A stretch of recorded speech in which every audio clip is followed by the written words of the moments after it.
وَإِذَا حَكَمْتُمْ بَيْنَ النَّاسِ اور جب فیصلہ کرو تم لوگوں کے درمیان ان تحکموا بالعدل تو فیصلہ کرو انتہائی عدل انصاف کے ساتھ ان اللہ نعم ما یعظکم بھی بے شک اللہ کریم اچھی نصیحت کرتا ہے تم کو ان اللہ کان سمیعا بصیرا بے شک میرا اللہ ہر بات سننے والا ہے سب کچھ دیکھنے والا ہے یا ایھا الذین آمنوا اطیعوا اللہ واطیعوا الرسول اے ایمان والو اطاعت کرو اللہ کی اور اس کے رسول کی کچھ دوستوں کی یہ بہت بڑی دلیل ہے جب ان سے کوئی بات آپ کی ہوگی تو فوراً یہ آیت پڑھیں گے اگر اسی آیت کو سمجھ لیا جائے تو مسئلہ ختم ہو سکتا ہے لیکن میں یہ چاہتا ہوں تقلید پہ بات انشاءاللہ وَمَن يُشَاقِقِ الرَّسُولِ پہ جا کے کریں گے وہاں اجماع صحابہ کیسے حجت ہے اور تقلید کا شرعی مسئلہ کیا ہے انشاءاللہ بالترتیب بات ہوگی یا ایھا الذین آمنوا اطیعوا اللہ اے ایمان والو اطاعت کرو اللہ کی ایک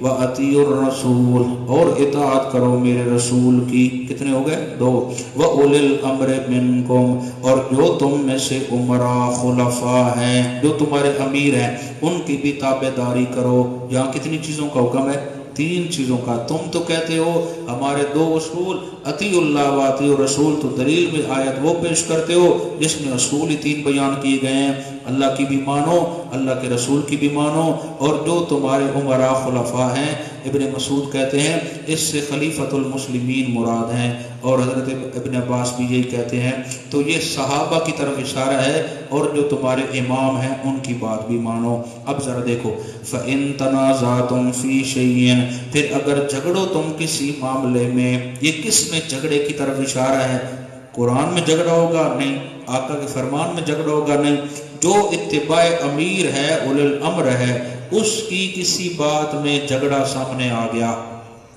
امیر صاحب کی تابعداری میں یا جس امام کے آپ مقلد ہیں اس کی کسی بات میں جھگڑا اگر آ گیا ہے اس جھگڑے کو ختم کرنے کا آگے گر بتایا جا رہا ہے فَإِن تَنَازَعْتُمْ فِي شَيْءٍ پھر اگر جھگڑا ہو جائے تم میں کسی معاملے میں فَرُدُّوهُ إِلَى اللَّهِ پھر اس مسئلے کو لوٹاؤ اللہ کی کتاب کی طرف کس کی طرف إِلَى اللَّهِ اب اللہ کی طرف تو نہیں کہنا کہ آؤ جی مجھے مسئلہ سمجھاؤ مراد ہے کتاب اللہ یعنی اللہ کی کتاب کی طرف مسئلے کو لے جاؤ تو اشارہ ہے جب کوئی جھگڑا ہو جائے پہلا مسئلہ حل کیا جائے گا تو قرآن سے ایک والرسول اگر آقا دنیا میں موجود ہوں جس طرح صحابہ کے دور میں تھے تو پھر آقا سے مسئلہ پوچھا جائے گا یا ان کی سنت سے پوچھا جائے گا ان کی فرامین ان کی شریعت سے کہ آقا نے کیا فرمایا تھا اس سے سمجھ یہ آئی کہ اتباع امیر بھی ضروری ہے اور تقلید صحابہ کی اماموں کی بھی ضروری ہے لیکن فرق اتنا سا ہے اگر کوئی جھگڑا کسی مسئلے میں آتا ہے تو اس کو چیک کریں گے یا قرآن سے یا آقا کے سچے فرمان سے بات سمجھ رہے ہو کہ نہیں اگر مطلقاً کسی اور کی تقلید کفر ہوتی تو نعوذ باللہ قرآن اس کا مستقل رد کرتا جبکہ قرآن خود ان کی تقلید کرنے کا حکم دے رہا ہے ان کنتم تؤمنون باللہ والیوم الاخر اگر واقعی تم ایمان رکھتے ہو اللہ پر اور آخرت کے دن پر ذالک خیر و احسن تأویلا یہی طریقہ کار بہتر ہے اور بہت اچھا ہے نتیجے کے اعتبار سے آگے پڑھیں یا دعا کریں چپ بیٹھے ہو پتہ نہیں گرمی بڑی بیٹھی نہیں چلو پھر شام میں پڑھیں گے آگے ایک مسئلہ نہیں آ رہا ہے فلا وربک لا یؤمنون چلو یہ مسئلہ باقی ساتھی بھی سماعت فرما سکتے ہیں آخر دعوانا الحمدللہ اللہم ربنا آتنا فی الدنیا حسنہ وفی الآخرۃ حسنۃ وقنا عذاب النار اللہم سب کے صغیرہ کبیرہ گناہ معاف فرمائے تو کچھ کہا سنت عمل کی توفیق عطا فرمائے تمام کی جائز حاجات غیب سے پوری فرمائے مصیبت آفات پریشانیوں سے محفوظ فرمائے اللهم انك عفو تحب العفو فاعف عنا رب ارحمنا كما ربياني صغيرا ربنا هب لنا من ازواجنا وذرياتنا قرة اعين واجعلنا للمتقين اماما اللهم صل على سيدنا مولانا محمد وعلى ال سيدنا مولانا محمد وبارك وسلم ثم صل عليه ربنا تقبل